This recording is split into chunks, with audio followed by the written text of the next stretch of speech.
The Senate will come to order. I ask everyone present to please rise for the presentation of colors. Color Guard, parade the colors.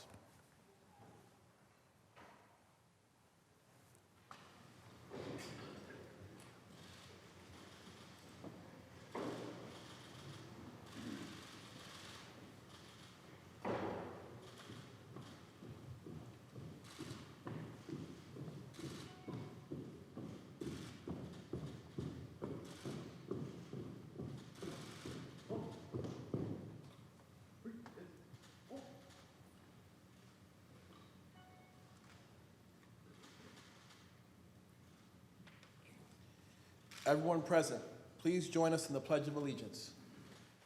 I pledge allegiance to the flag of the United States of America and to the republic for which it stands, one nation, under God, indivisible, with liberty and justice for all. Color Guard, retire the colors.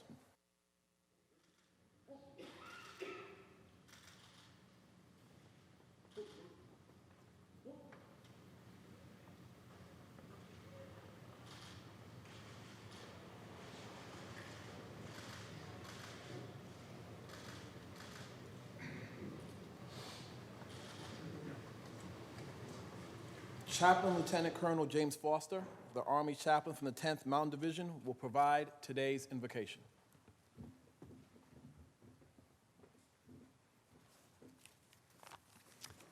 Thank you for joining me in prayer. Almighty God, today as we come together here and stop for just a moment, remind us of who we are and from where we come. Help us to remember that we are encouraged to give of ourselves rather than take from those around us, especially for those of us in this room, Father, who are called to serve rather than to be served. May we ever be examples of the virtues we hope are evident in the lives of those we lead. You are the very source of righteousness and justice, and you give to us so freely and graciously. So teach us, through the power of your Spirit, to make wise decisions, to love mercy, and to walk humbly before you and the people we are blessed to defend in word and deed. And now may the peace that passes all understanding be ours as you guide our hearts and minds. In that precious holy name I pray. Amen.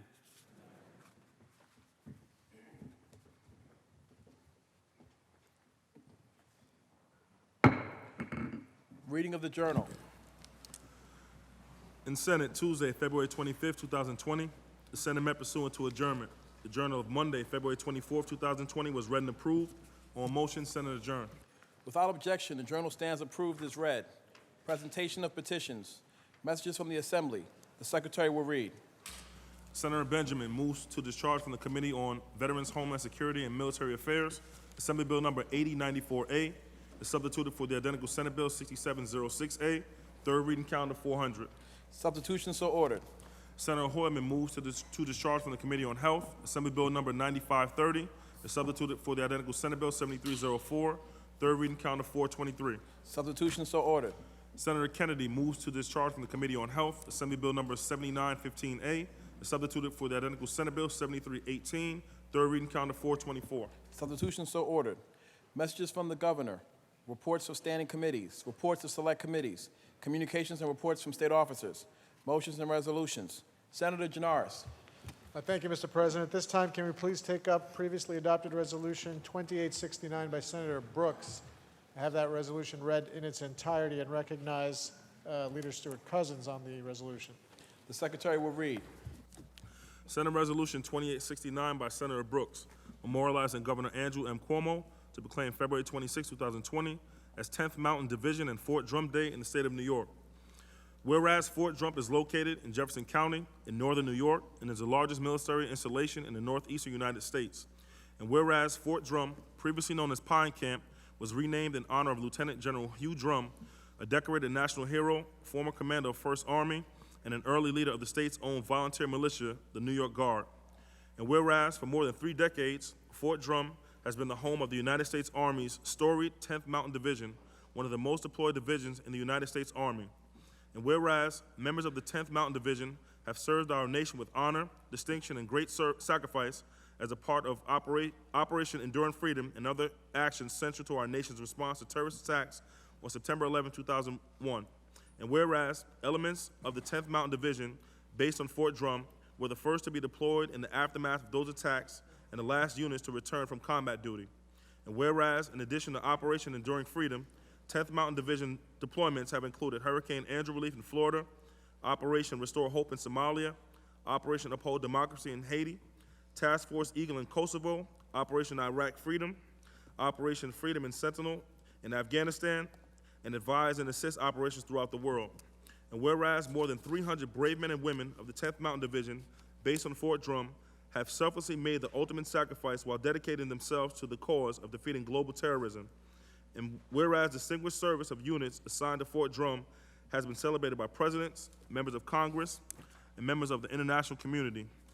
And whereas 4 heroes serving with the 10th Mountain Division, Private First Class John D. McGrath, Sergeant First Class Jared C. Monty, Captain William D. Swenson, and Staff Sergeant Travis W. Atkins have received our military's highest honor, the Medal of Honor.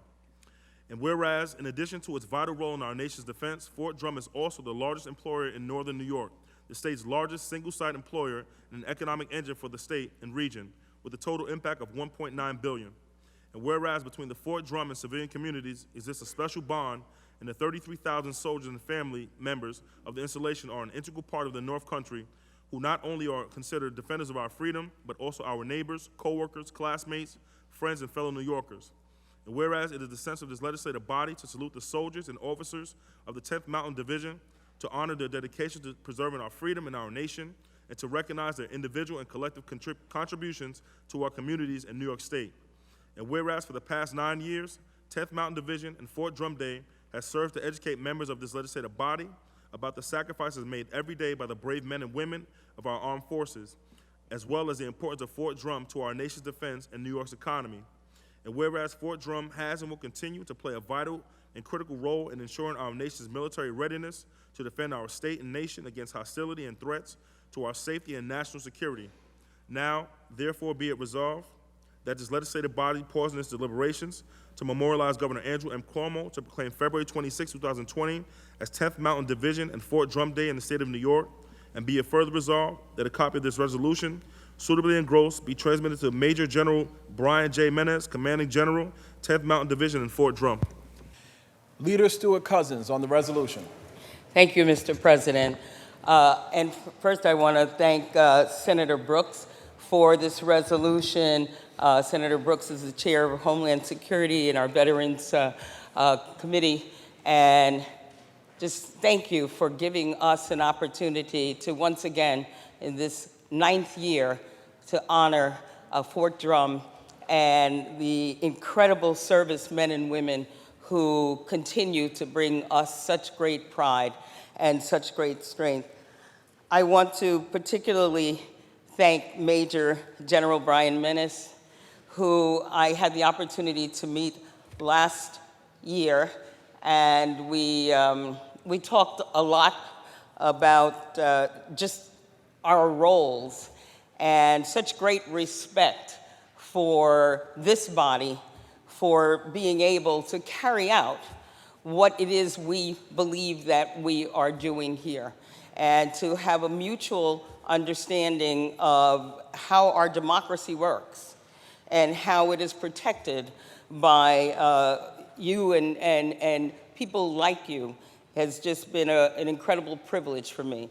This year, Major General Menez is joined by his wife, Kelly, who we welcome you as well, Kelly, and also with Sergeant Major Jason Rourke and his wife, Dina.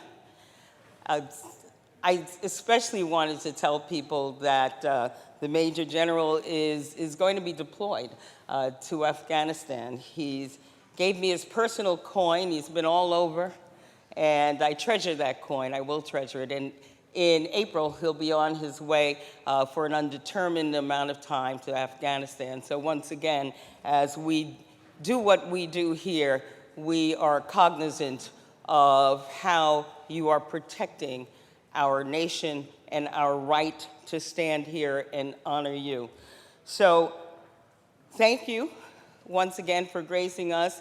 We do a lot of things here, and as majority leader for the past year and a half, this is the second time I've had a chance to host you. And I will say that it is one of the high privileges that has come with this particular role. I also want to thank Senator Ritchie, because this is your district, and in terms of helping us coordinate this day. And of course, all of the amenities of the House are open to you today and always, and Godspeed, and thank you. Thank you for your patriotism, for your dedication, and for your love of country and your fellow man. Thank you. Senator Brooks on the resolution. Thank you, Mr. President. What we'd like to do a little bit today is walk you through a little history of the fort. I'm going to take it to a certain point of time, and Senator Ritchie is going to take it up to today.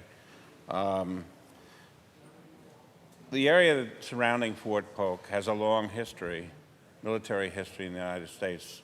During the Civil War and through the early 1800s, it served with a number of forts in the area to protect the country from a potential invasion from the British. As you know, Canada is part of Britain, and back at the American Revolution, we were part of Britain too, working our way through it. As the base was continued to be used, the United States recognized that there was a need for training troops to prepare for activities out there. The post was expanded. There was some property in the area selected to serve in that training area. At the time, the property that was selected, the area became known as, Pine Camp. And from that facility, there was a continuation of expansion of the base with the objective of eventually expanding the post. Over a period of time, Fort Drum continued to grow in its operation, the training that was being done, the types of troops that were put in there. I had an opportunity in my military service to serve at that camp from 1971 to 1976. I served as a medic in an armored division in the National Guard. We were up there each summer for 2 weeks for military maneuvers. It was a very different post than it is today. It was, we spent most of our time out in the fields on the maneuvers. If you know anything about an armored division, it's a dangerous unit to work with. Injuries are common.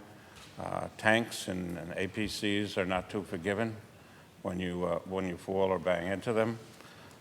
From a medical standpoint, I had an opportunity with the general today to take a look at the bag of a medic assigned to the post now compared to what we had years ago. And I thought back to a time, unfortunately, when we were down there during the summers, often people got injured. And I recall a time when we had a troop brought into the aid station that we had, who had the hatch of a tank come down and open up a pretty good wound in his head. I was in the aid station with our patrol leader, who was an outstanding medic who served in World War II and served with General Patton. And as we were looking at the individual and assessing the injuries, it was clear the individual was going to need stitches. And this was back in the 70s. So we cleaned him up, we numbed him up. He was quite nervous and upset. We're out in the woods, going to have his head stitched. And as I recall, I gave him 4 stitches, He was nervous when he got on. He says, that was pretty good. He says, you do that a lot? So I looked at him and I said, you're it. And he passed out. So that told you the way things were.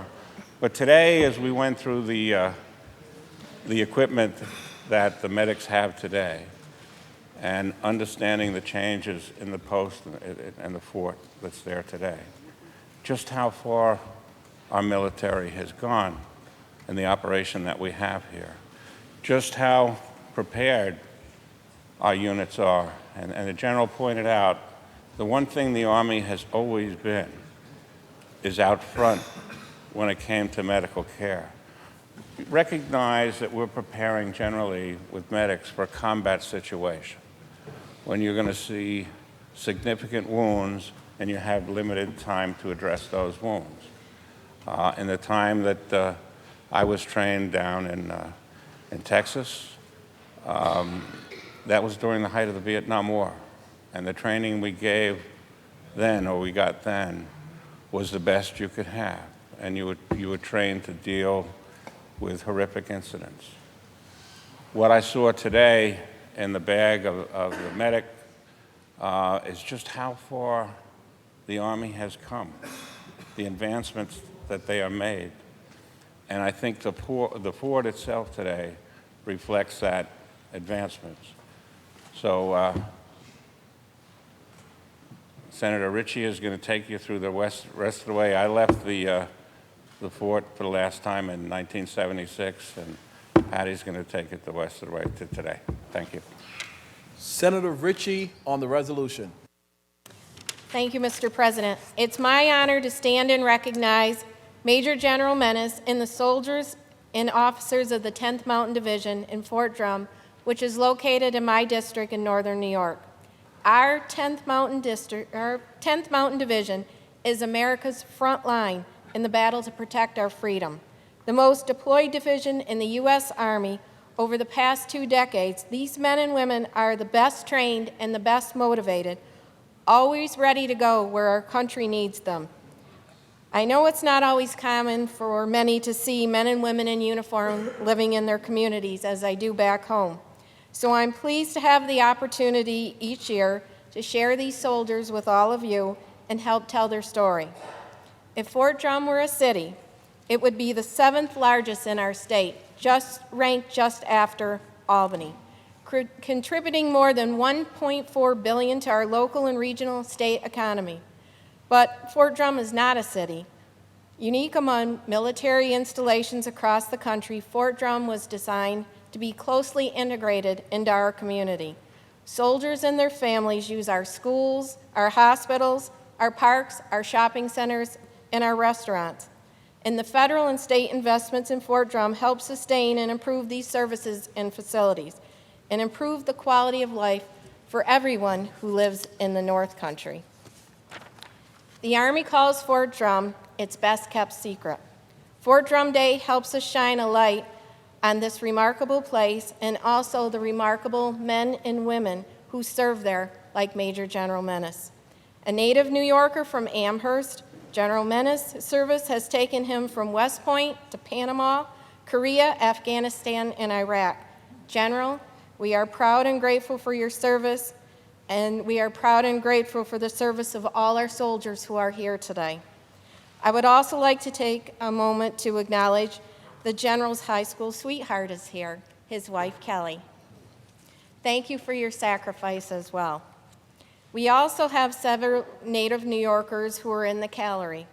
Captain Sean Lewandowski from Syracuse, Corporal John Cooper from Wheatfield, and I have to give a special shout out to my own soldier from Fulton, New York, Captain Trevor Travato from Fulton, though Senator Gallivan and I have been fighting over you because his wife was from his district. So we're going to share you, we agreed. I'd like to take a moment to recognize one other soldier with us, Command Sergeant Major Rourke, who is the highest ranking enlisted soldier at Fort Drum and has been our guest at Fort Drum Day for the last several years. The Command Sergeant Major is leaving the post in a few short weeks for his next assignment, and I want to wish you and your wife, Dina, Godspeed and best of luck. In closing, I want to say thank you to Senator Brooks for co-hosting Fort Drum with me. He has been a great partner, and it's been a pleasure to work with you on planning this day. And I also want to thank Leader Stuart Cousins for continuing this tradition and allowing us to bring these amazing soldiers and their families here. Thank you, Mr. President. Senators and ladies and gentlemen, it is my honor to introduce to you the Commanding General of the 10th Mountain Division in Fort Drum, Major General Brian Menace.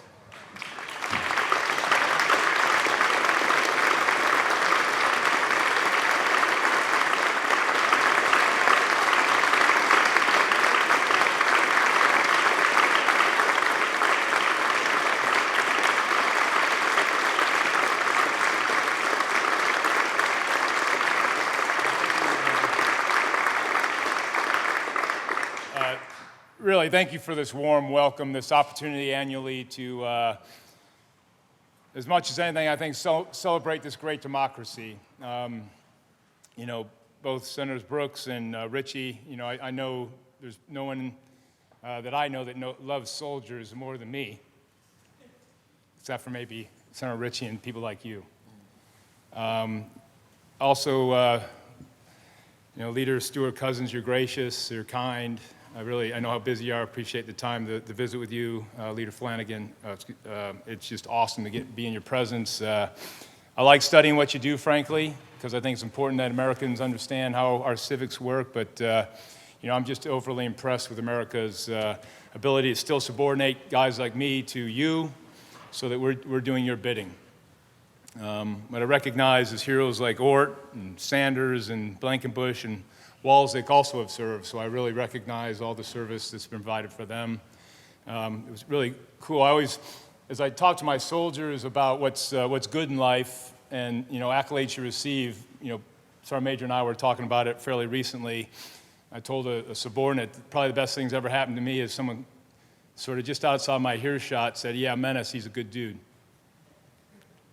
I think that's really, really powerful. Well, again, Rob Ort, Cooper's father, said that you're a good dude. So that's really powerful. So thanks for what you do.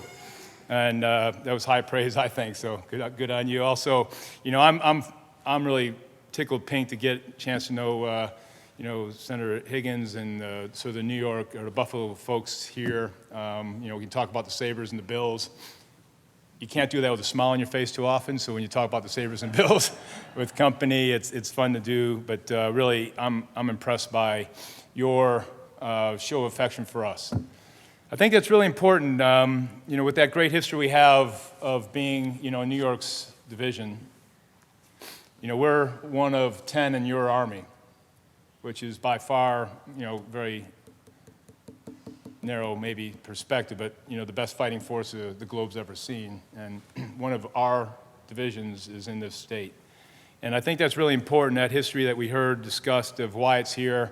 The state sold out, you know, eminent domain. We took back some space from folks, tried to generally move them out, but we've been training up there. There are 19,500 of us there. There's 27,000 family members. We employ 2,500 civilians, so you know, that city's very vibrant. We, as Senator Ritchie said, you know, have been the most deployed division in the Army. We certainly think that because of that, it's a great place to come if you want to, you know, be on the cutting edge defending your country. But we know it comes with a lot of personal turbulence and op-tempo. This unit's been deployed 12 times to Iraq, 34 times to Afghanistan. Just had a unit come back from Europe this week. I've got folks in Syria, Bosnia, Iraq. You know, I'm just in my head of where everybody is right now. Our aviation brigade deployed this year. They're in about month 5. You know, they support activities in Afghanistan. Daryl Doremus and his great team. If there's anything still dangerous in Afghanistan, I just got back from there with Sergeant Major Rourke a couple weeks ago. If there's anything still dangerous, it's flying helicopters.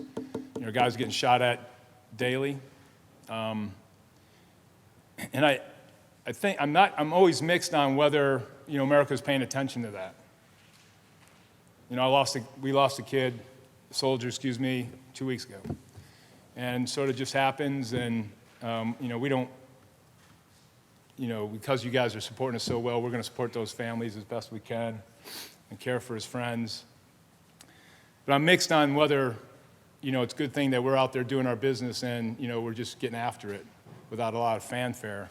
I think it's actually a fairly good thing that you trust us to get after it, that if we do lose a soldier, you're respecting that hopefully Jason and I have done everything we can to make sure that didn't happen.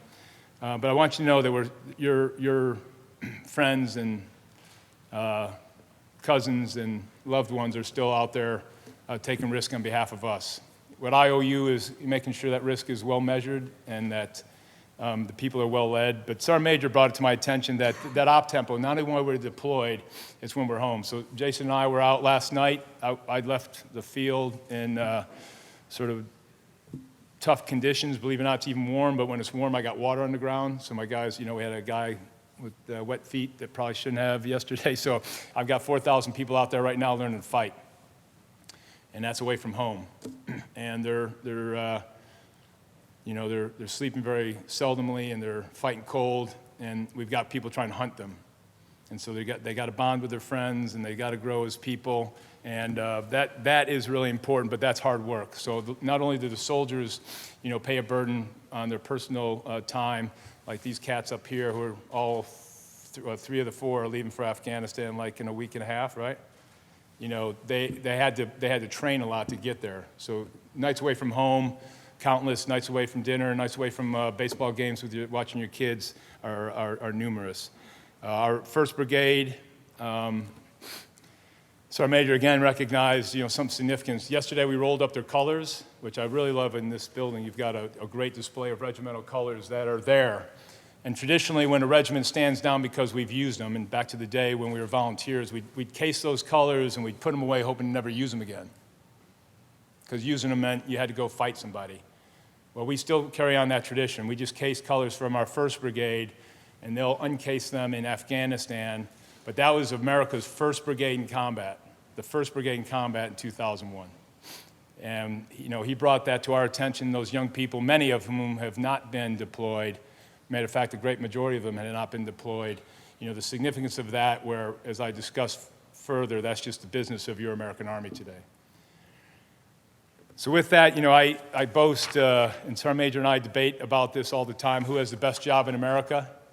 I'm convinced it's me. And I'm in charge, so it is me. But we debate that because we get to work with America's treasures, your kids. And despite all that op-tempo, I was talking to folks today, we try desperately to make being in your Army a great place to grow as a person. That hopefully you'll lead us with better leadership skills and management skills, grow. There's 3 things that Sergeant Major and I ask of people, is to be ridiculous at the skill that we trained you to be, because that's important to be a great teammate. To be really fit, because you got to be fit to play this contact sport that we're in. And lastly, it's to grow as a person of honor.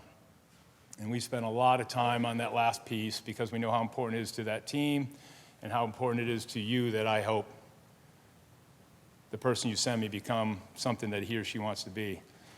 So we'll try desperately to do all that. But I think what's really important is the community that supports that. So all the high-speed stuff that I'm talking about is better enabled when I have great community to support my families.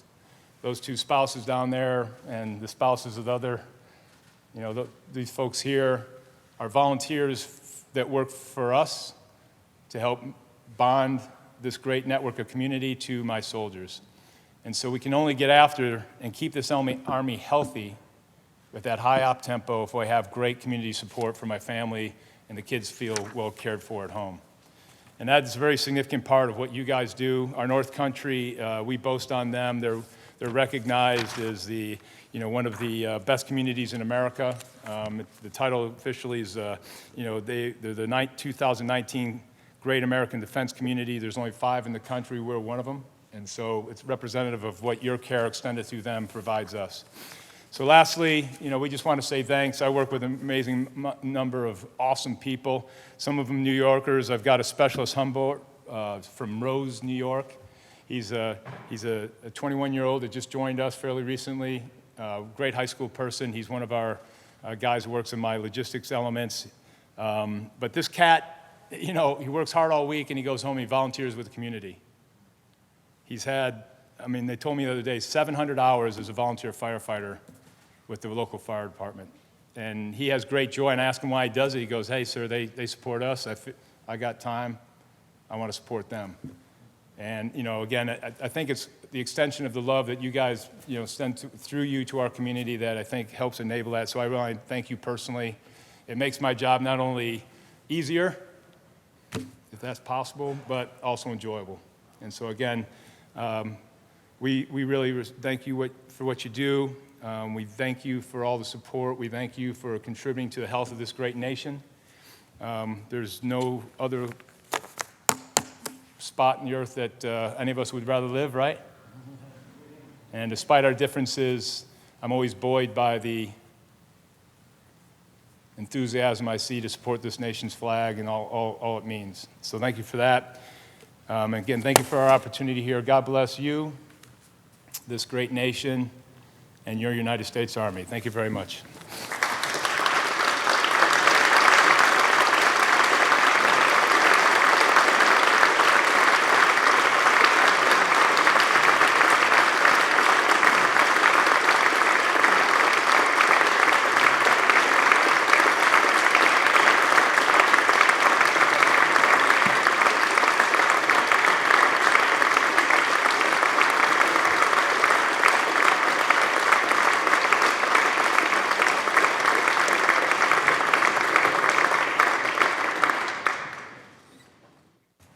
Senator Ort on the resolution.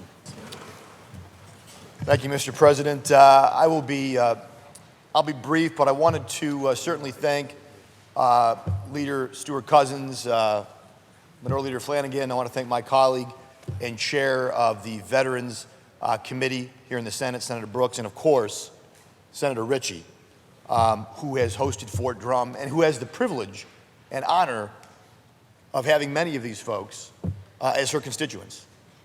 And that is a special privilege. We all have special parts of our district. She gets to call Fort Drum, that's in her district. That's pretty awesome. You can see why. You can see why today. So today we'd all like to be Patty Ritchie. But Mr. President, Senator Ritchie and Senator Brooks talked about the history and the economic impact to New York State and to your district. I want to focus on the human capital that is at Fort Drum, our most precious natural resource, which are the people who wear the uniform. And as the Command Sergeant Major said earlier today, usually when people come to the 10th Mountain, they do 36 months.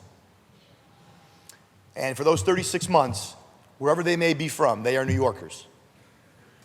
And for those 36 months that they are here, let's call it what it is. They are here training to go and fight America's enemies. And when they're not training, they are actually fighting America's enemies. Those are the two things you do when you're part of the 10th Mountain. And for those 36 months, we call them New Yorkers and they call New York home. But I could not be more proud. You heard the general speak. He's a native New Yorker. He's from Amherst, New York, just outside my district and Senator Ranzenhofer's district. Hearing him speak and hearing his bio, and for those that don't know, you see on his chest, he's got a lot of what to a lot of civilians might look like fancy decorations. But I can tell you, all those things mean something, and to someone who served, it means that he knows what the hell he's talking about. And it means that anything he asks of his soldiers, he has done himself, and maybe done more, and probably done better. And so I could not be more proud, not only that he's leading the 10th Mountain, but that he is a native New Yorker, and that he is leading our most precious resource. That's a major general. You can see why there's not a lot of major generals, because when you're going up against a General Menace to get the spot, there's probably not anyone better. And so, General, we're certainly honored to have you here again. We're honored to have you leading the best America has to offer. The Command Sergeant Major, I want to thank him as well. As the General knows, every good officer knows, you listen to your sergeants. listen to your non-commissioned officers, and you'll be all right. And I have no doubt the general listens to the CSM and has, hopefully most of the time, CSM, maybe not all the time, but most of the time. And they're both here with their wives because, as anyone who's ever served knows, you don't do it alone. You know, when you deploy multiple times, your wife or your family deploys with you. And so I want to thank them for their support of these brave soldiers and for their support of the spouses of the soldiers that they lead through the Family Readiness Group and through other volunteer organizations on Fort Drum. And I would just sum up by saying that a couple days from now, some of the soldiers who are here today will be in harm's way. And I think that contrast is so unbelievably humbling for all of us that, you know, they were out there in the cozy confines of the concourse today, and they were showing people their gear and some of their weapon systems, and it seemed pretty cool, right? It was pretty neat. And most of them, not all of them, but most of them probably couldn't have been more than 23 years old. And it struck me, you know, a couple days from now, they're going to be in Afghanistan, and they're going to be fighting America's enemies. And it struck me that the greatest fighting force in the world is largely comprised of people who we would otherwise call kids. But don't let those smiles fool you. Don't let the acne fool you. Those kids are the best warriors in the world because they're trained, like places at Fort Drum, to be the best in the world because they serve under men like General Menace and Command Sergeant Major Schultz to be the best in the world. So thank you very much for what you do. I want to give a shout out to the soldiers who were in the gallery. Corporal Cooper, who I know is here from Wheatfield in Niagara County. He is a sniper. I know some of you are thinking there must be something about snipers in Niagara County. Sometimes I snipe in this chamber a little bit, right? But that's a different kind of sniping. But Corporal Cooper has gone through sniper school. He has been trained to be a sniper. That is a dangerous mission. And he'll be in Afghanistan bringing all those skills to bear on behalf of democracy, on behalf of freedom, on behalf of liberty. Not only for us, but liberty and freedom for people in Afghanistan. People who otherwise have had not a lot of experience with things that we take for granted here.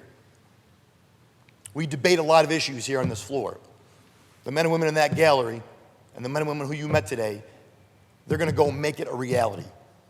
They're the ones who make it real because they're willing to put their lives on the line for it. And for that, we should all be grateful. I know we all are grateful. So, Mr. President, thank you for your indulgence. God bless you, and God bless the United States Army. Senator Akshar on the resolution. Mr. President, thank you. I just want to take a moment, if I may, to welcome the General and the Sergeant Major and their wives and all their staffs here to what is really a beautiful chamber. It's your house. It's certainly not ours. It's the people of this great state. I was reminded today of just how great America is. I really was. And America is great not because of its elected officials, not because of its sports figures, not because of the singers or the actors. It's because of the men and women of our military. That's why America is so great. And I can tell you unequivocally, I've never, ever been prouder to be an American. General, you said you wondered if America was watching, if America was paying attention. I promise you, she is watching. And she is proud as hell of the work that you, your staff, and the folks at Fort Drum are doing. Thank you, Senator Brooks, of course, for the resolution. I do want to take a moment, though, and thank our colleague, Senator Ritchie. Your passion and your love for Fort Drum and for the 10th Mountain Division is unparalleled. Nobody could match that. And General, I am telling you, Senator Ritchie would walk through hell with a smile on her face to protect the people of the 10th Mountain Division. You are incredibly lucky to have her representing Fort Drum and the 10th Mountain.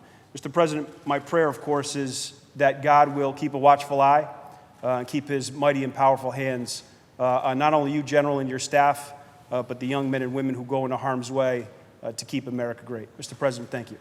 Senator Helming on the resolution. Thank you, Mr. President. I rise today in support of this resolution, but more importantly, I rise to express my appreciation on behalf of the people of the 54th Senate District to all of those great folks, the soldiers and all of the service members from Fort Bragg and beyond. General, I can't thank you enough for your tremendous service to this great country of ours and for your phenomenal leadership. From the bottom of my heart, I thank you for everything you've done.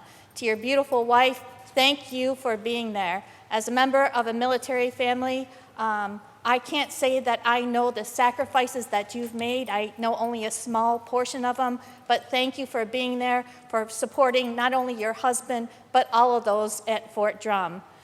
And to the Commander Sergeant Major, thank you for your service as well and your leadership. And to your wife, thank you for being there. I wish you both a beautiful, beautiful retirement.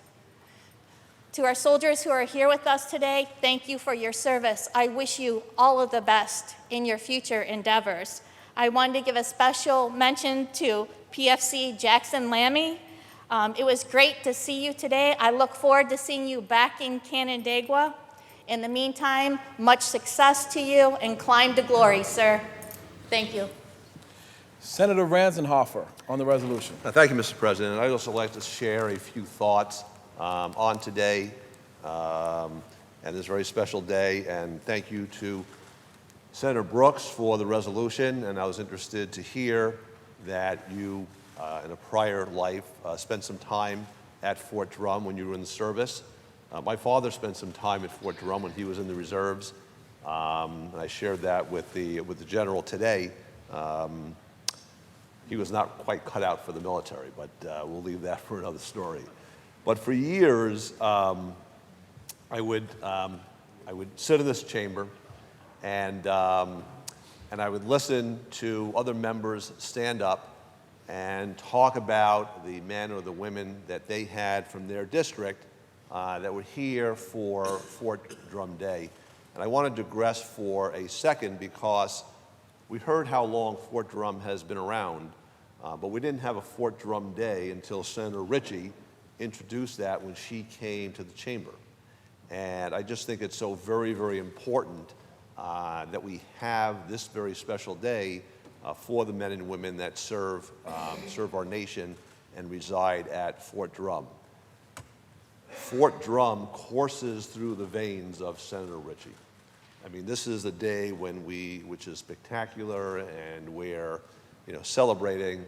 But in getting to know Senator Ritchie, it's 365 days a year. This is her life. This is her community. And thank you very much for bringing it to a culmination today. So back to the point where I would listen to my fellow senators stand up and talk about members from their community that were here and were visiting with us. Last year, I was advised that, well, after 8 years, it was finally somebody from my district, from my hometown, that was here. So I was getting very excited to meet the young soldier who was going to be spending the day with us. And I found out that that young soldier was General Brian Menace. So I felt very honored that I went right to the top. We have the top guy from my district here.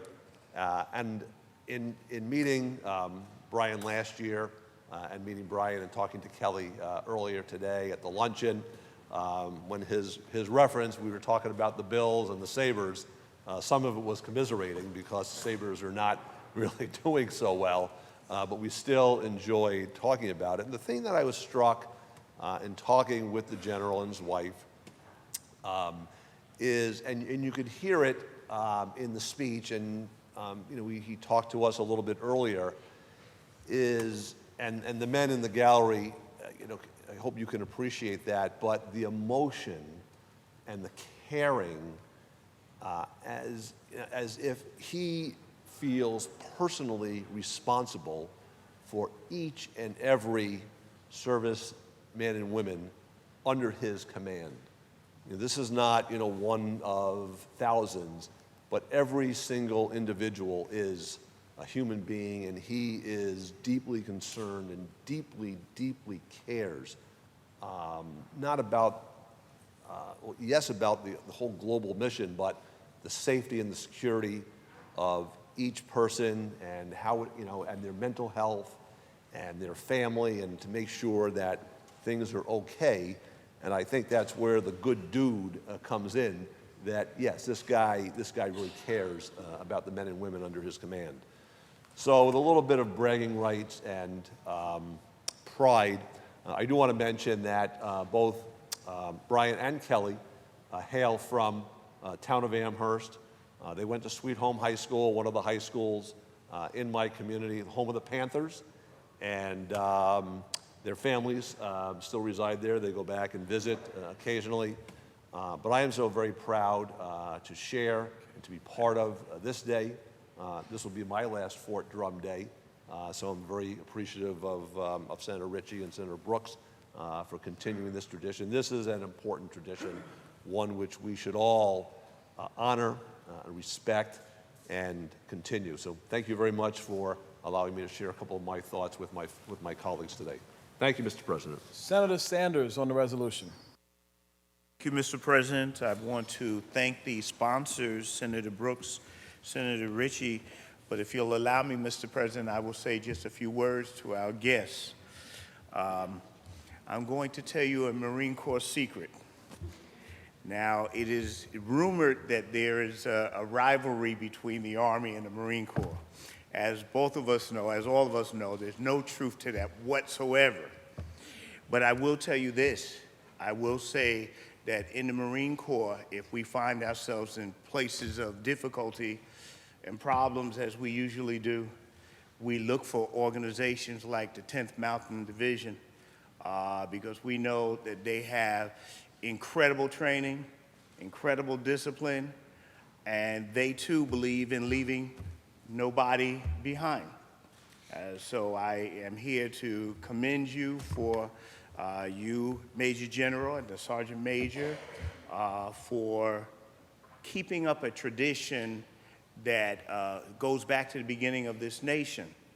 I'm here to tell my other colleagues about a wall, not so much a wall being built on the border, but there is a wall between America and those who want to do harm to America. There is a wall. It's not made of bricks and stone. It's made of quiet foxholes. It's made of quiet places where no one is really around, and it's very lonely on that wall often. And it takes a certain type of person to stand on that wall. And the reason that they stand on the wall is so that we can have meetings like this, so that we can have conversations like this, so that we can disagree, so that we can have real loud, noisy disagreements, as long as we remember that our children are on a wall somewhere and they have taken a position that anyone who wants to do danger to America, anybody who wants to hurt this country, has to come through them. And that's the essence of all of this. That's a person who's just going up there and saying, you know what, I believe in it enough that if anybody wants to do harm, they got to come through me first. And it's an individual thing because we don't so much, maybe we do it for God and country, but we certainly do it for the units that we're in. We certainly don't believe in letting down the units that we're in. One of the greatest things would be to let down our fellow out there. No, you can't come back here if that's the case. So I just wanted to stop and take a moment to say that I understand and I really appreciate what you're doing. And be aware that now that I find myself in such a great place, and it's a great place, that I hold my responsibility very, very high too. That we should have vigorous conversations, vigorous debates, especially if we talk about sending our children into harm's way. Let there be vigorous debates, because the closer you've been to war, the more you want peace. Those who've never been to war, those are those guys. But if the day comes when we need to, then let's pursue it and win it. And thank God we have groups like, yes, I have to say it, the 10th Mountain Division from the Army and, and the Marine Corps and other great groups to ensure that we can have these conversations. So we need to have a Marine Corps Day up here. But until we have that day, thank God we have the 10th Mountain Division and the good people, men and women, and their wives and their spouses who uphold the traditions of America. Thank God for all of you. Senator Gennardis on the resolution. Thank you, Mr. President. I rise and hearing the comments of our colleagues, the district that I represent in southern Brooklyn does not have a direct connection to Fort Drum or to the individuals who are here today, but I do represent the only active duty military installation in the city of New York, and that is Fort Hamilton Army Base. And I represent a very large VA hospital as well, just off the Army Base's campus. And one of our colleagues spoke earlier about the fact that our soldiers who are garrisoned at these installations, Fort Drum and elsewhere, you're not just there as a soldier, you're there as a part of the community. And I can speak firsthand to that community building aspect that my garrison and my district, Fort Hamilton Army Base, plays in our neighborhood. They open their doors constantly to the community, hosting events, building a relationship with the people that they are there to protect. And it is a relationship that I value very deeply. And so on behalf of my constituents and the Army base and the garrison that I represent, and I'll take the liberty and say, Colonel Ziesnis, who's the commanding officer of Fort Hamilton Army Garrison, I thank you for being here. I thank you all for your service. I thank you all for the courage to serve and protect this nation. And I wish you all, and God bless you all. Thank you. The resolution was previously adopted on February 25th. Senator Gennardis. Thank you, Mr. President. At this time, can we move to previously adopted Resolution 2592 by Senator Martinez? Read it in its entirety and recognize Senator Martinez. Secretary will read. Senate Resolution 2592 by Senator Martinez, congratulating the Brentwood Varsity Boys Soccer Team upon the occasion of capturing the New York State Public High School Athletic Association Class AA Championship.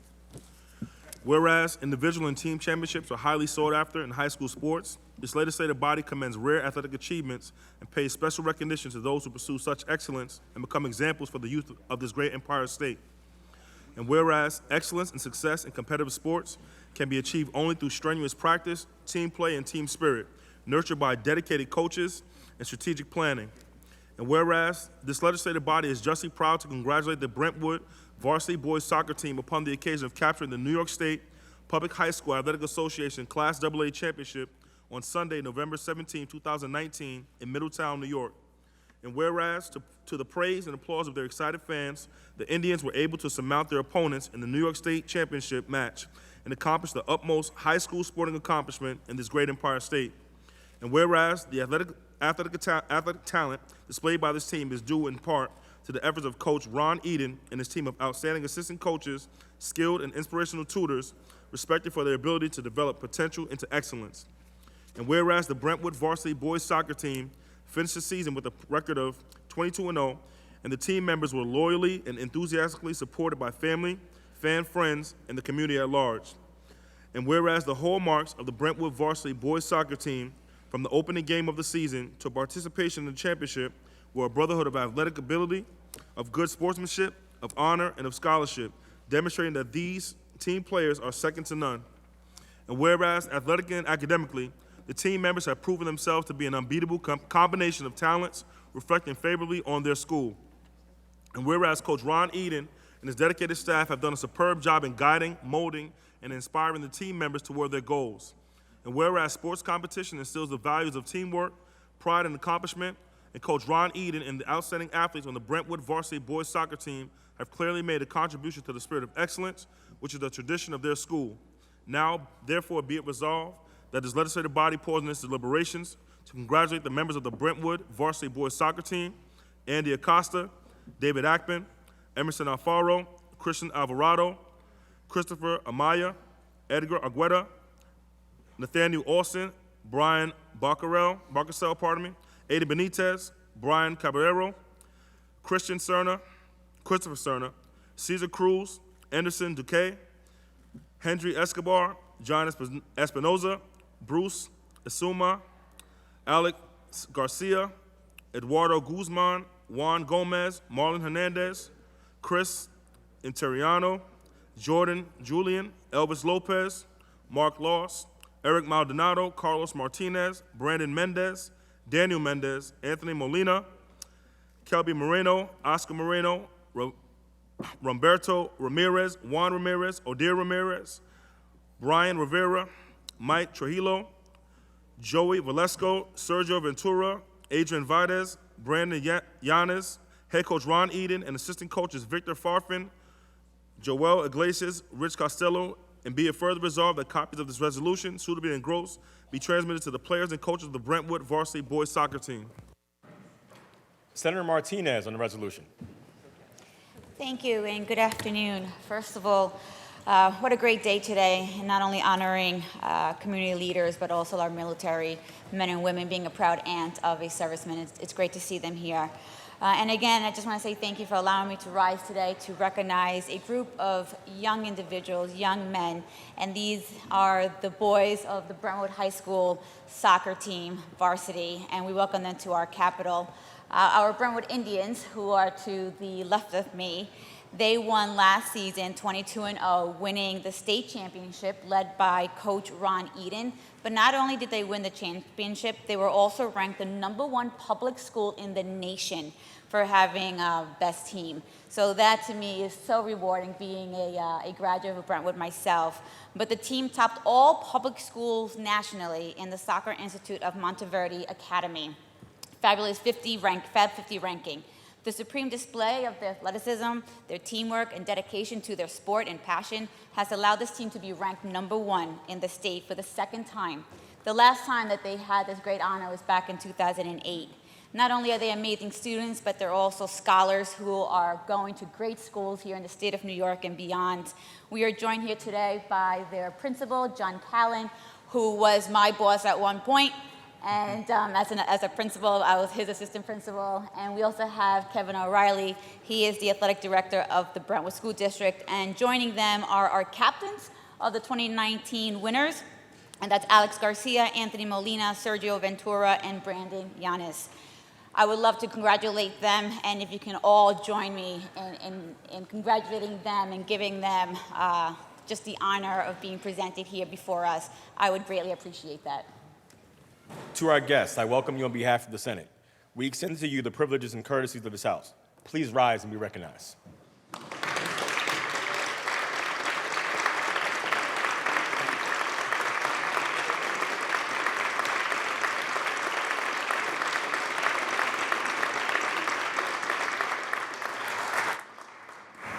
The resolution was previously adopted on January 22nd. Senator Gianaris. Thank you, Mr. President. Next, we have previously adopted Resolution 2708 by Senator Thomas. Please read its title only and recognize Senator Thomas on the resolution. The Secretary will read. Senate Resolution 2708 by Senator Thomas, commemorating the 200th anniversary of the Independent Order of Odd Fellows on April 26, 2019. Senator Thomas on the resolution. Thank you, Mr. President. I want to start out by saying friendship, love, and truth to all who are here today. This is the ethics of one of the earliest and oldest fraternities in the United States today, the Independent Order of the Odd Fellows. Odd Fellows are advocates of genuine friendship, the strongest bond of fraternity that teaches goodwill and harmony. Odd Fellows are enactors of love, the basis for all life's ambitions, service to others, and family. Odd Fellows are pursuers of truth, the standard by which they value people and the foundations of their fraternity. And today I am proud to recognize their 200th anniversary. Past members include Presidents Franklin Roosevelt, Ulysses Grant, Prime Ministers like Sir Winston Churchill, and the former King of Sweden. And we have all of you here as well. The Odd Fellows are an international fraternal organization with a storied history. Organized Odd Fellowship emerged from the 18th century England, where the lodges were set up to protect and care for their members and communities at a time when there were still no social security system, national health insurance, service clubs, or modern-day charitable organizations. Members then traveled to the United States in the early 19th century, and lodges were set up here. For over 200 years, Oddfellows across our state and nation have dedicated themselves to become better citizens by providing hundreds of scholarships, supporting veterans programs, the elderly, and less fortunate. Oddfellows are welcoming of all people, regardless of their religion, race, gender, sexual orientation, and national origin. Today, approximately 600,000 members belong to the 12,000 lodges in 26 countries, including several locations here in New York State. We are joined by Oddfellows from East Meadow, Rockville Center, Rochester, Warwick, Buffalo, and even Union City, New Jersey.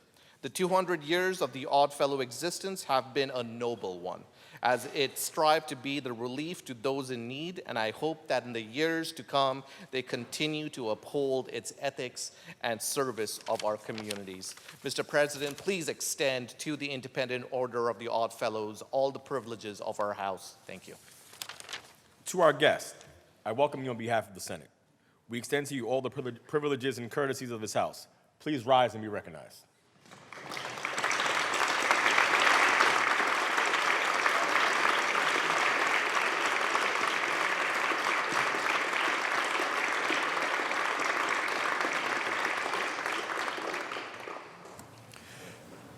The resolution was previously adopted on February the 4th. Senator Gianaris. Mr. President, next we have the previously adopted Resolution 2861 by Senator Gurnardis. Please read its title only and recognize Senator Gurnardis on the resolution. The Secretary will read. Senate Resolution 2861 by Senator Gurnardis, commending Hunter College of the City University of New York upon the occasion of celebrating its 150th anniversary. Senator Gurnardis on the resolution. Thank you, Mr. President. I am proud to rise today and sponsor this resolution commemorating the 150th anniversary of my alma mater, Hunter College.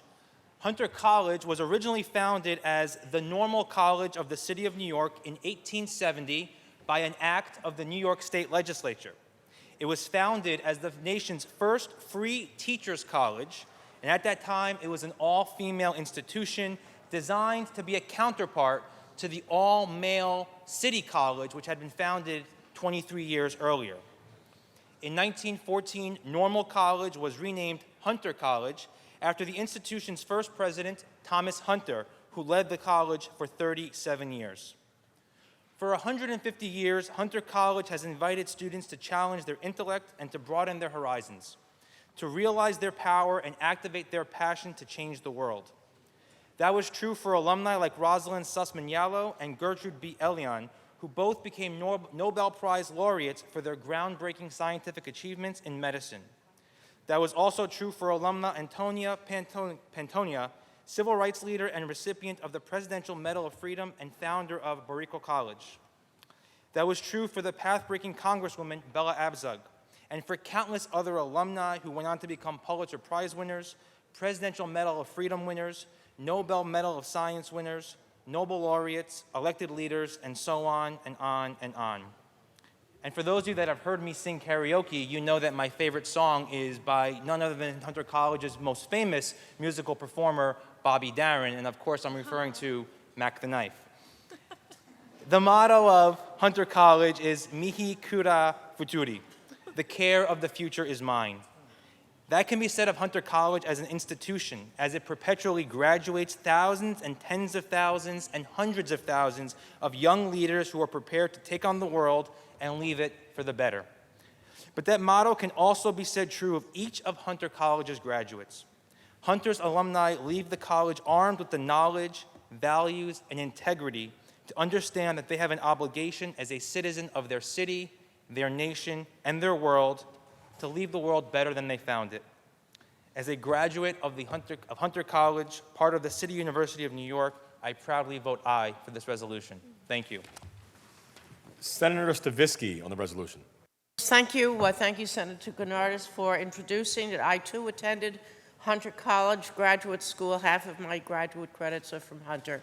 And I just want to remind everybody that Hunter has the 150-year tradition of providing affordable, accessible education, high-quality education and it is our hope that they will continue for many years to come, and we will continue our investment in the City University of New York because of all of the reasons that were outlined here in the resolution.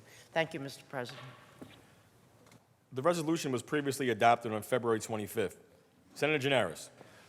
Mr. President, all of the resolutions we took up today, including the one for Normal College and the Odd Fellows, are open for co-sponsorship. The resolutions are open for co-sponsorship. Should you choose not to be a co-sponsorship, please notify the desk. Senator Gianaris. Can we please take up the reading of the calendar? The Secretary will read. Calendar number 126, Senate Print 2570 by Senator Bailey, an act to amend the real property tax law. Read the last section. Section 2, this act shall take effect on the 1st of January. Call the roll. Addabbo, Flanagan, Janoris, Kruger, Stewart, Cousins, Thomas. Announce the results. Ayes 59. The bill is passed. Calendar number 127, Senate Print 2930A by Senator Brooks, an act to amend the real property tax law. Read the last section. Section 2, this act shall take effect on the 2nd day of January. Call the roll. Addabbo, Flanagan, Janoris, Kruger, Stewart, Cousins, Thomas. Announce the results. Ayes 59. The bill is passed. Calendar number 247, Senate Print 3561A by Senator Kennedy, an act to amend the state finance law. Read the last section. Section 4, this act shall take effect immediately. Call the roll. Addabbo, Flanagan, Janoris, Kruger, Stewart, Cousins, Thomas. Announce the results. Ayes 59. The bill is passed. Calendar number 253, Senate Print 6057 by Senator Brooks, an act to amend the executive law. Read the last section. Section 2, this act shall take effect immediately. Call the roll. Addabbo, Flanagan, Janoris, Kruger, Stewart, Cousins, Thomas. Announce the results. Ayes 59. The bill is passed. Calendar number 270, Senate Print 4495A by Senator Martinez, an act to amend the agriculture and markets law and the general business law. Read the last section. Section 3, this act shall take effect immediately. Call the roll. Addabbo, Flanagan, Janoris, Kruger, Stewart, Cousins, Thomas. Announce the results. Ayes 59. The bill is passed. Calendar number 296, Senate Print 3647 by Senator Gurnardez, concurrent resolution of the Senate and Assembly proposing an amendment to Section 6 of Article 5 of the Constitution. Call the roll on the resolution. Addabbo, Flanagan, Janoris, Kruger, Stewart, Cousins, Thomas. Announce the results. Ayes 59.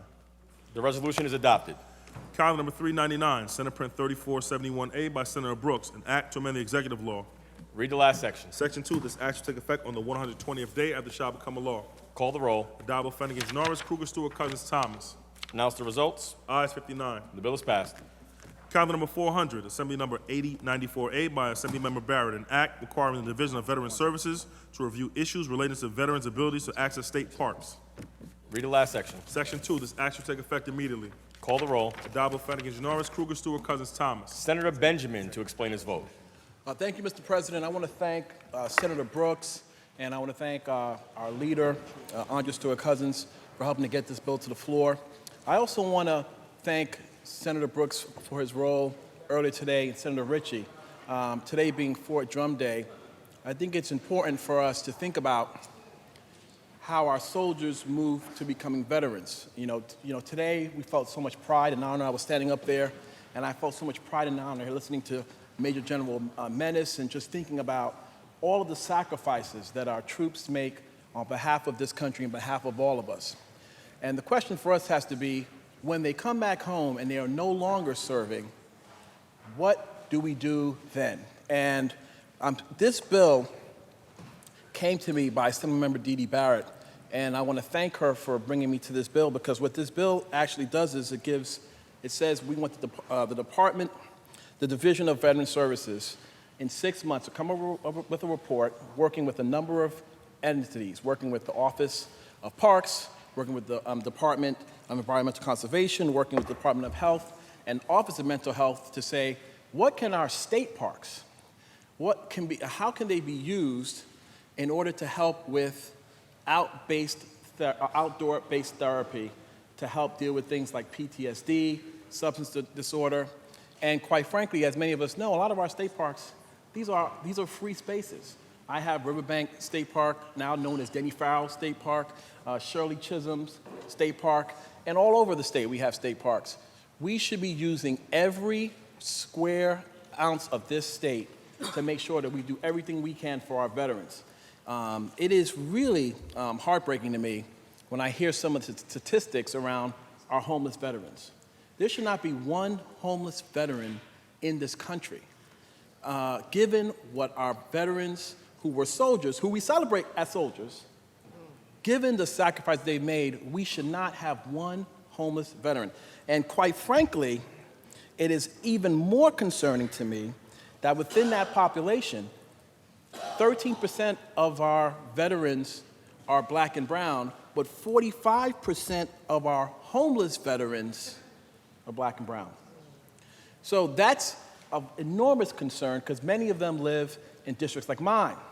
And I want to make sure that if there's something that we could be doing with our parks, and quite frankly, we do know we need the resources. I know a lot of us talk about the resources we need to bring to our veterans.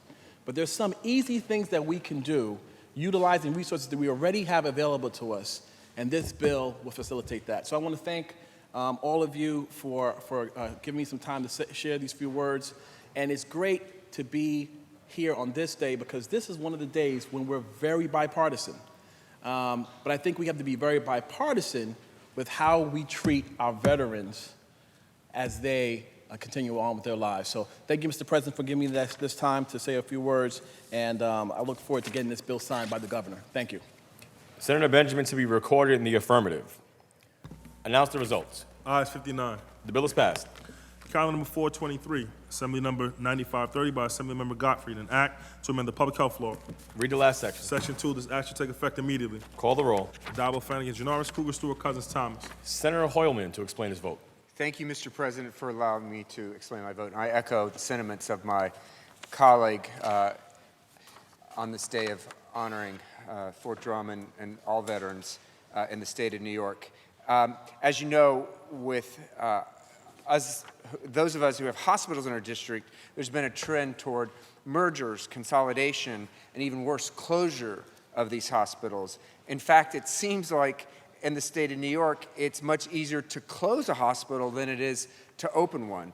Well, it's the Public Health and Health Planning Council, known as FIPIC, that makes these decisions. It has broad powers over construction and closure of hospitals and other facilities, and can make rules and regulations on almost any issue relating to public health. The problem is the composition. Hospitals, health systems, nursing homes are well represented on the council. In other words, the entities that are in the business of healthcare have a seat at the table. But in general, the public is not. Consumers are not. Ordinary people are not. The people who use emergency rooms, who depend on life-saving level 1 trauma centers are not well represented.